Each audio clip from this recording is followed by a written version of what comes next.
வணக்கம் நண்பர்களே.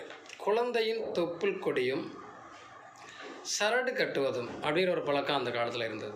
குழந்தை பிறந்ததுக்கப்புறம் அந்த குழந்தையினுடைய தொப்புள் கொடியை பத்திரப்படுத்தி காய வச்சு அல்லது இந்த வீட்டினுடைய தலைவாசலுக்கு கீழே புதைச்சிரும் அப்படிலாம் ஒரு காலங்கள் இருந்திருக்கு. பெரியவங்க சொல்லுவாங்க அதை. அல்லது தாயத்தில் அடித்து கட்டுவாங்க. அதெல்லாம் இப்போ கிடையாது. அதெல்லாம் காலப்போக்கில் மருவிடுச்சு. அதெல்லாம் கிடையாது. சரடு கட்டுற பழக்கம்னு அப்புறம் அடுத்த காலகட்டத்தில் இருந்திருக்கு.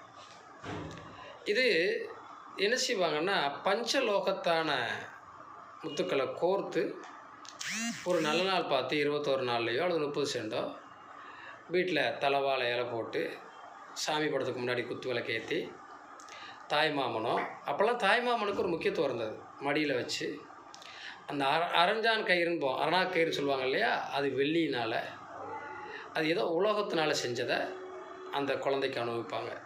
அதுக்கு அவ்வளோ ஒரு முக்கியத்துவம்